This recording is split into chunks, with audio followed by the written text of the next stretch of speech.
Hello and welcome to a very special episode of the 21st Century Work-Life podcast. This is episode 216, the last episode of 2019, maybe. We might be releasing some extra bonuses, some interviews we have, which we haven't used completely, but we'll see. We shall see. I'll leave you in suspense with that one.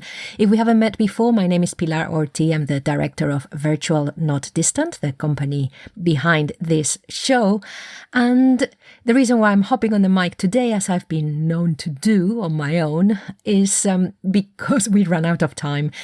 We had so much stuff to discuss in the last episode, both Maya and myself, and with our lovely guest Rowena, that we thought it was Maya's idea. She thought, well, why don't you hop on an episode on your own just to let listeners know what's happening in the company. So this is what I'm going to do. This episode is full of listener feedback. So we use the term listener feedback, but actually most of it is not really feedback. It's some additions, some extra contributions. And I am so delighted to be able to say that's going to be at least half of this episode is going to be listener contributions. So let me thank you very much for listening. If you've just joined us recently, I hope you stay with us a bit. If you're one of those people, and I know you're out there, who've been listening to the show for 3 or 4 years since the beginning, since when I used to co-host with Lisette, then I'm amazed that you're still here. And if you are one of those listeners that has recently started to listen to the show, then I am just delighted to have you all, because as I mentioned very quickly in last episode, the podcast space is also growing. So I'm delighted we're still around. So we're going to have feedback, listener contributions. Then I'm going to update you on what's going to happen with the show next year. I am delighted with what's happening.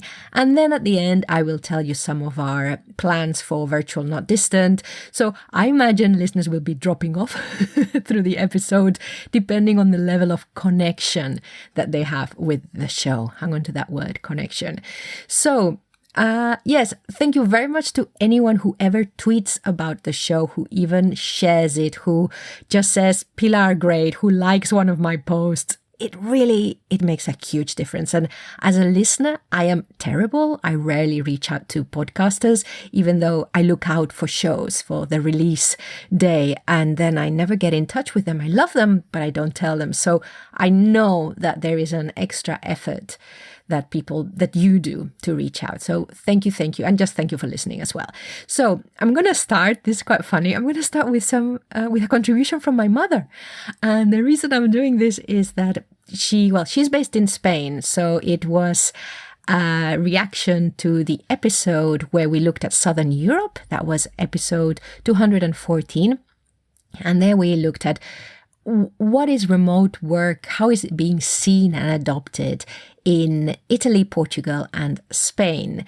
And my mother does listen to this, and I thought I'd put her first because I'm recording on her birthday. So she said at first that she hadn't realized, because funnily enough, in that episode on Southern Europe, we also heard about what's going on in Brazil and Costa Rica. And my mother said, well, it was surprising how advanced Costa Rica is in having embraced remote work.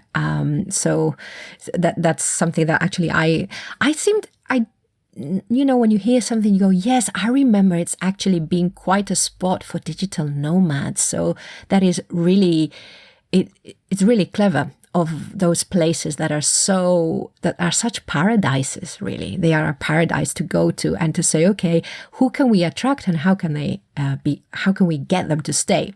So, my mother agreed with Eva that the main problem is the lack of trust on the employees. And equating physical presence to productivity. My mother was in the civil service for all her employee life, actually, all her working life. And she was saying that the only people allowed to work from home were the civil servants who were carrying out independent tasks. easy to monitor. So tasks that were easy to monitor. For example, if you had to do a report or something like that. So it's that, okay, we allow you to work away from us because your results are going to be very obvious. So in a way, that makes sense. And then my mother had her best friend.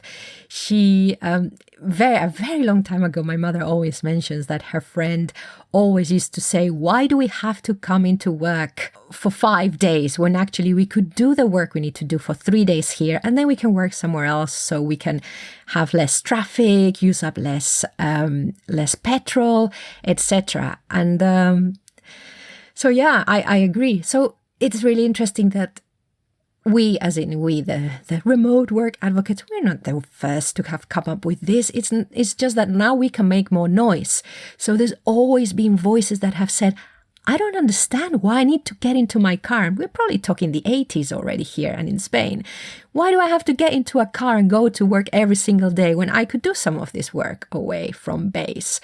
So anyway, I thought that would be the first contribution. So thank you. My mother is also called Pilar. So thank you, Mommy. Then I'd like to add, I have another long conversation again for this same episode. And this comes from someone that I've only just met and who says, I've recently discovered your podcast and I'm learning a lot from it. So this is from Grace.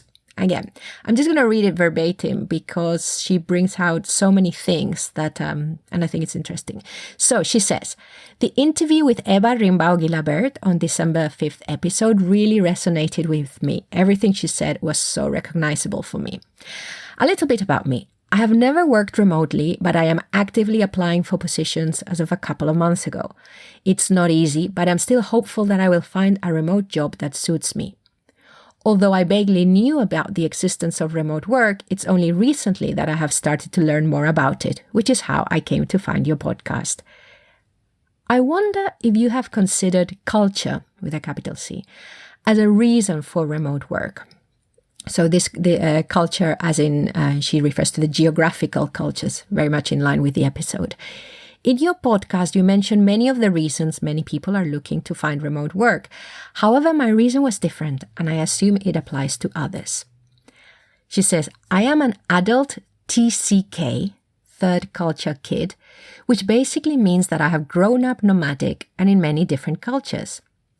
When I first started working, I lived in Europe. I worked there for many years, but in 2011, I decided to move back to Peru. Working here has been a real struggle culture-wise, which explains why a lot of what Eva said resonates with me. My main reason for being interested in finding remote work is because I'm looking to work in an environment that suits my work style/culture while remaining in Peru, where I have family connections.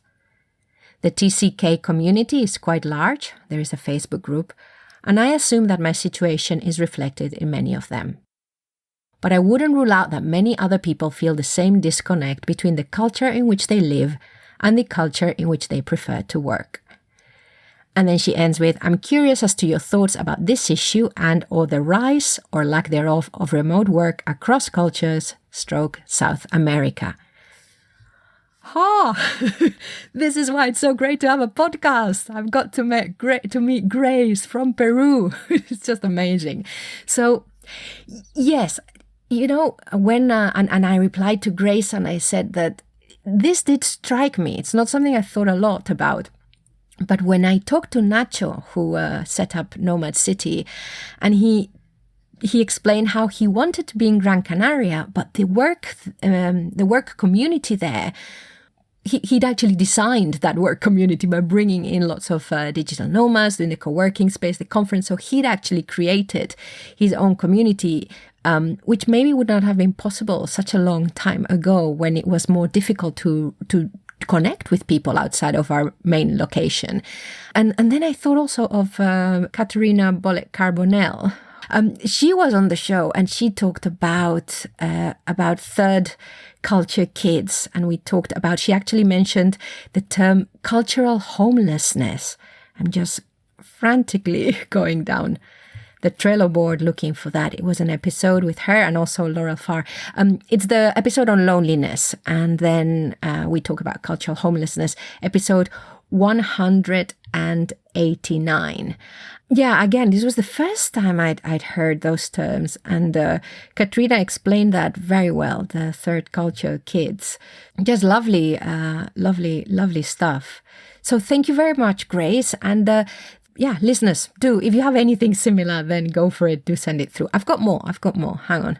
Let's carry on. So those are the longer ones. Then I also want to say hello to Diana, who got in touch some time ago to say that she'd been enjoying the podcast, which she discovered about a month ago.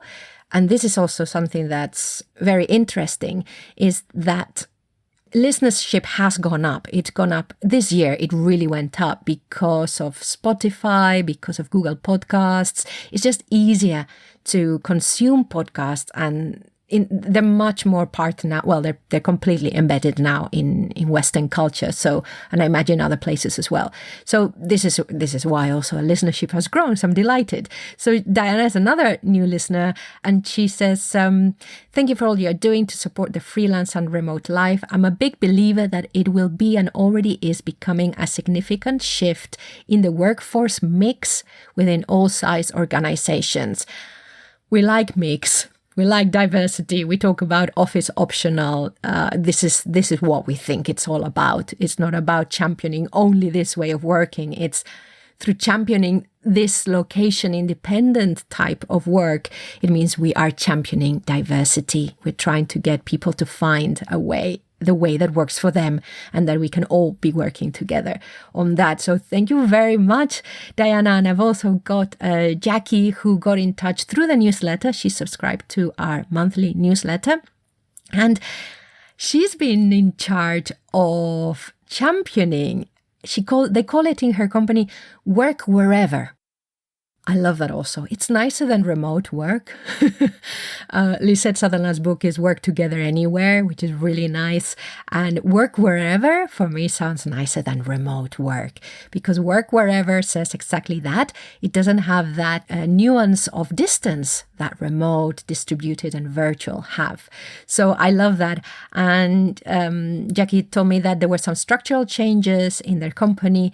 And so they took the opportunity to undergo a culture shift, including a work wherever approach. And this is something I also came across recently with a client who they'd had to make some structure changes to how they worked in teams.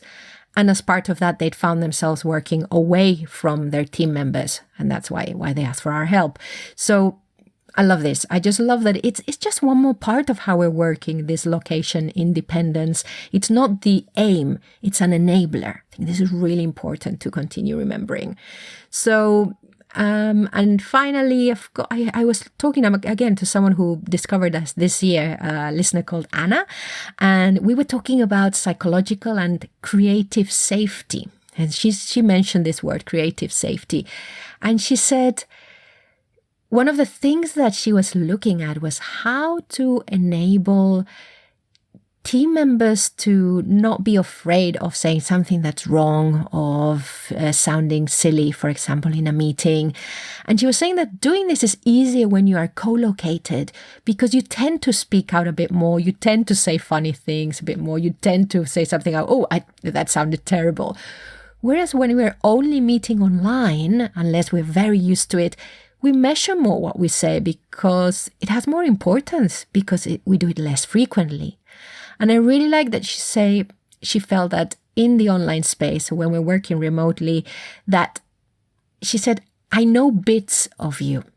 This really stayed with me, that's how we might be being perceived, and this is how we might be connecting with our team members.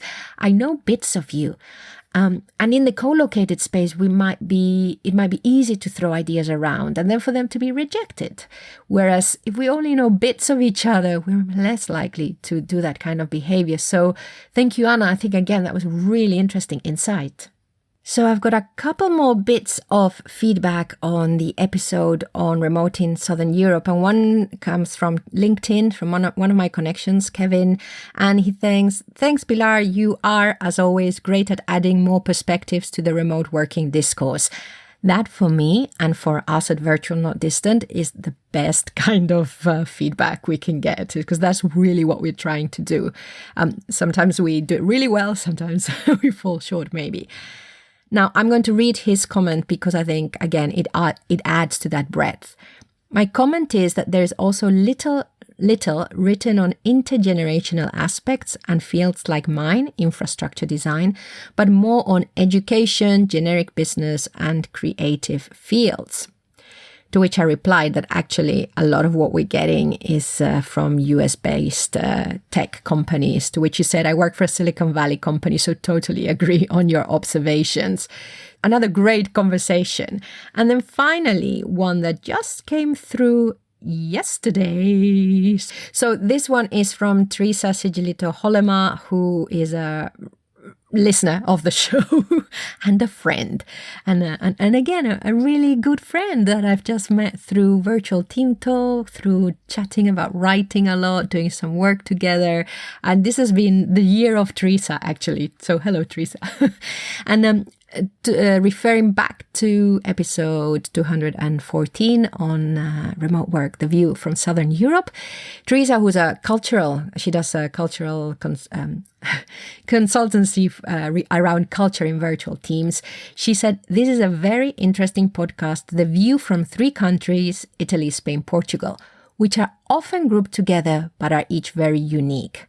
Great gathering of experts and also views from Costa Rica. And this does mean a lot to me that it comes from Teresa, because I respect her a lot. And if you want to check out stuff around working with people from different geographical cultures, then check out her website, interact-global.net. Have a look. She's got some really interesting articles and something she calls, I think she called them culture cubes. They're really interesting. So I also want to thank listener Jessie, who always shares the episodes. I want to thank my friends Helena and Bart, who always listen and know to the show and always have something to say, which is really good because I like that kind of personal feedback. Katrina, thank you very much as well. And both Teresa, so Teresa Sigilito and also Teresa Douglas, for always, I don't know, it feels like you listen regularly, so I thought I'd thank you. And I've got one last piece of commentary from another listener, and this is from Tim Burgess, again talking about 214, the view from South Europe. He said, this episode is fascinating, especially Eva's theories about why remote work isn't common in Spain. In small businesses, the quality of management is wildly variable. Often the owner is a manager, but they don't like managing. And what I thought was really interesting about that is that Eva mentioned that the same day we recorded, I picked that up from a Twitter thread where it was, it was an episode from the HR Zone podcast, All Hands on Tech. And it was Professor Cary Cooper, and he made the same comment about businesses in the UK. The fact that small businesses, that a lot of our economy, a lot of our businesses are small businesses, small to medium businesses, and they don't have the resources, sometimes they don't have the skills, they don't have the resources to get the skills, and that is why sometimes they're not able to offer a location-independent approach, an office optional approach, because it's just very difficult to integrate. Whereas the bigger companies that have big HR departments, that have budgets to help people make the transition, they're in a better position. So I just found it funny that Eva mentioned that that's one of the reasons why remote is not being taken up as much in Spain, even in the sectors that could support it. But actually, it's probably the same everywhere. So I wanted to finish with Tim Burgess because I have a great announcement to make. So this year, actually, in one episode, I said, we're looking for sponsors or some kind of partnership to help us do more podcasting because we really enjoy it. It's great for business, as in it puts us out there so people start to know us. But actually, it's also really good, as you've seen, for getting loads of information, for getting a pulse on how our industry is shaking, is moving around, and it's just great fun, let's face it. I put it out there, and that same episode, Tim, who's been a guest on the show a couple of times, said, hey, we want to do something. We've been wanting to connect and put something out there with the remote community. And shall we do something together? So 2020, at some point, hopefully sometime in February, so let's say the first quarter, ShieldGEO and Virtual Not Distant will be bringing you a season on connection in remote teams or remote organizations or amongst remote people of some kind. We haven't got the title yet, but it will be all around the importance of having that sense of connection between people. Because if you listen to the last episode, 215, when I was talking to Maya, there's been a huge conversation around loneliness.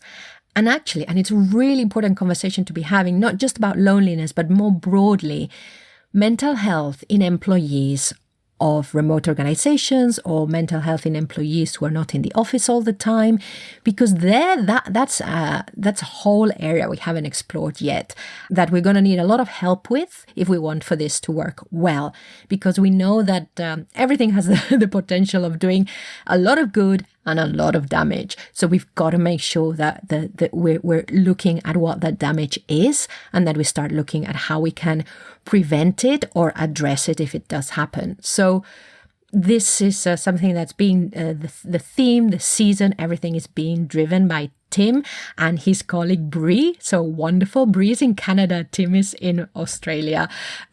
Ross, who's going to be working on the tech, is in Scotland. Maya is in Spain and I'm in London. So we are a truly virtual team and a global one. I'm so excited.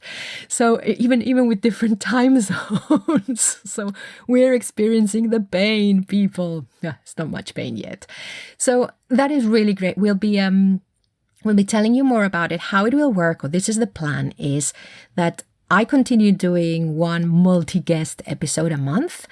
And then Maya and I continue to be doing one episode together a month with a guest for the What's Going On, if we have someone.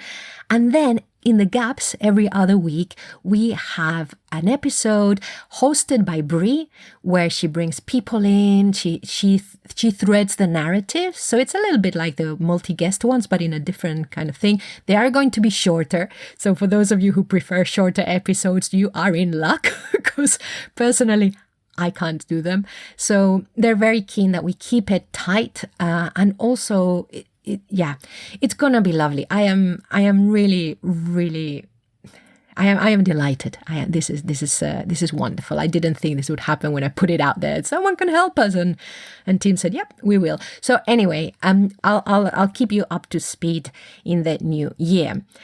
Now, if you, as a listener, want to contribute to the podcast, either as sending us some of your thoughts, which, as you see, are just so interesting and so well worth sharing, or if you want to send us some audio, or if you want to take part in an episode, I'd rather have you, listener, on the show than someone sent by a PR agency. Honestly, as you've seen, the joy is on hearing loads of different perspectives. So we have a contributor form, a podcast contributor form, which you can find on our website in the Contact Us page, virtualnotdistant.com. Find the contact page, and at the top, you will see a link to the contributor form. Get in touch through there. Right, still me. So another development. So now we're going to go on to the company developments. What's going on with Virtual Not Distant? Well, we're still working on some kind of self-paced learning materials under Visible Teamwork. We're working on a course, but we still haven't found the platform that gives it the right look and that has all the things that we need. So it's slower than I thought it would be. It will also be released as a handbook, so as a workbook, and also be released as audio, but it's going to take a while. Anyway, it will be all about visible teamwork, leading through visible teamwork. The other thing we're going to be doing, that we're going to be launching next year, which some of you will have heard us talk about before, is this service around podcasting for connection. You see? It's all coming. It's all coming together beautifully. And podcasting for connection is an idea we've had for a very long while, and it's composed of two strands. I'll tell you briefly about them. One is what you would associate more with podcasting, which is an in-house podcast, where the focus is not on keeping everyone up with how wonderful the company is doing. Of course, you also want to do that. It's not really about a top-down approach from top management telling people what's going on. It's really about building community within the organization. Because one of the things that companies are worried about when they introduce a more flexible approach to work, a more location-independent approach to work, is that people lose the sense of belonging, either the sense of belonging with their colleagues or with the company's purpose or with other people in the company. And so we know that podcasts are really good for community building. We don't have the research, but it's a very strong sense. So this is something that we're good at Virtual Not Distant. I've been podcasting now for 5 years, which is less than the very veterans podcasters who've been doing it for 10, but I absolutely adore it and I listen to a lot of shows. So this service, we're going to launch it probably around March or April, and we'll be able to, from coming in as a consultant and helping you co-create your own show and then going, okay, bye, all the way to, if you want us to host it, we will host it and we will find the people in your organization to contribute to it. We will whatever. So there's that. So we still need to figure out the details and also how we're going to cost it. But if you're interested, virtualnotdistant.com, or email me, Pilar, Pilar, at virtualnotdistant.com, or tell your friends. The other part of this service is using podcasting as a facilitation tool to get your team having the conversations you haven't had for a while. So imagine that you have a virtual team, say there's 12 or 13 of you, and you realize that there's just something missing in your communication. And maybe you are split across the globe, or your schedules are such that, for example, virtual coffees are very difficult to have together. So this is about coming together first and saying, what are we missing from our colleagues? What are we missing? Are we missing their personal stories? Are we missing hearing how they're approaching their work? Or are we missing hearing more about what they value from ourselves, from the team, from the company, from us as colleagues? And decide, okay, well, we're going to have a little team podcast, which is just about us staying in touch. And how are we going to do that? How often do we want to do that? What kind of conversations do we want to have on the show for other team members to hear? And the idea is that, yes, some people will take this forward and then maybe have like a 20-minute thing that they send to each other every 2 weeks, or one person hosts it. I don't know. The team can decide. I've got loads of ideas, but the team will come up with more. But even if that doesn't happen, because it might not be the right thing for the team to be doing, in just having that initial conversation, a lot of stuff is going to be flagged up. There's going to be some conversations that we haven't had any other time, just because we never put aside the time for it. So podcasting as a facilitation tool, I think, can be very interesting as well. So again, if you want to be our guinea pigs, then of course we'll do it for cheaper, and it'd be lovely to have a case study as well. Again, this is a sense that I have that it will work.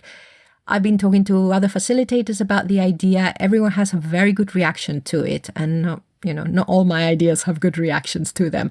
So I'm pretty sure it's at least worth having a go. So let me know if you want to be a guinea pig. And that leads me to also a little bit of a shift that we're having overall. You probably won't notice it. People won't notice it, but maybe it's something that I'm internalizing. And it's a shift in our services to move more from content-based to more facilitative-based. So more about helping the client, you, the team, the manager, realize what it is that you need to be doing and identify what you want to be doing, rather than coming in with information and saying, okay, this is how we think you should be doing it. And there's a few reasons for that. One is, as we heard earlier, a lot of people know how to work remotely, but as a team or as an organization, they might never have talked about it. People have a lot of things that are already working in the organizations and a lot of things that are not working in organizations. And this is something that I've realized in the in-house workshops. More difficult to see when you're just doing open workshops. People know what's working. They know what works. And sometimes They just need a little bit of input or someone to say, some people are doing this, this, and this, and they immediately go, oh, that would be great. But the real value of those in-house workshops is in the conversations between people. And what I'm hearing as well that clients want at the end of those workshops is some kind of unified, if not unified way of working, some kind of understanding of how we are working. And that is best done through facilitated conversations and through workshops that are really about the people in the room, understanding what they're doing, understanding what else they could be doing, and then deciding or agreeing or even just deciding to continue, committing to continue the conversation. It's the most important part. So myself as practitioner, facilitation is my strength. I can do training, but facilitation is what I love. Actually, I love getting a group to be their best, and I love to get people talking to each other. That's really great, either in co-located or online. It really doesn't matter. Synchronously, asynchronously, it's about the conversation. So we're going to go more through that. So visible teamwork is a really good framework to be doing that, because it's all about concepts. So it's very easy to say, okay, what do you think of this? And then to get that to get people to hook the conversation around those concepts. So we've got some really good tools within the company for facilitation, and we'd like to do more of that. Personally, and in the personal news, I did start this year Facilitation Stories with IAF England and Wales. I'm a co-host with Helen Jewell, and part of the team is Martin Gilbraith. And it's delightful because we're on episode 6 at the moment. And facilitation is something that I've always enjoyed, but I've experimented with, but I've never focused solely on it. And at the moment, I am surrounded by people who've been doing it for decades. Not just that, in very different environments, with very challenging circumstances. And I am learning so much, and I am being so inspired. So Facilitation Stories, it's all about facilitation. And I hope we'll be doing more of those. I also did the Word Maze podcast, which I had to stop because I was writing fiction. So I podcasted about it, but then I stopped writing fiction. So I'm not podcasting about it anymore. But there you go. The podcast is still around, Word Maze. And finally, we're on episode 52 now with My Pocket Psych with Dr. Richard McKinnon, who I know also listens to the show. Hello, Richard. So My Pocket Psych is all about the psychology of the workplace, and you should check it out. There's some really good interviews with psychologists there, of course. Richard is a psychologist himself, and again, I've learned so much from doing that podcast that, do have a listen. And Management Cafe, still out there, but I haven't done any new episodes. Good. So final thing, now just to get you to stay in touch with us, we have a newsletter, monthly newsletter you can sign up to. Remember that our book, Thinking Remote, it's not that it's available as an ebook, as a paperback, as an audiobook. You can also get it through your library. So if they don't have it, ask them for it. You should be able to get the e-version or the audiobook from there, because we've gone wide. We distribute everywhere. So yes, Thinking Remote, it's inspiration for managers of distributed teams. It's actually a collection of blog posts from Maya and myself with some reflection questions.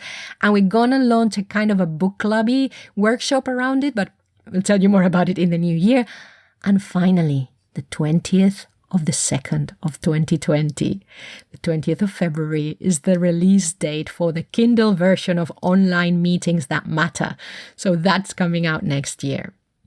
So with all of that, it means I'm now taking a break. I'm going to disconnect for 3 weeks. I'm still not sure what's going to happen on this feed, whether I'm going to be releasing some interviews or whether we go straight into episode 217 mid-January. And that will be on the onboarding or integration process of remote employees into remote companies. And I've got Marcus Vermouth, Mandy Garner, and Mark Kilby in that show. I'm going to go now and record the segues For now, just get in touch, virtualnotdistant.com, at Pilar Orti on Twitter, Pilar at virtualnotdistant.com. Thank you so much for listening. I'm going to give you a different outro now. I'm just going to say, have a great start to 2020.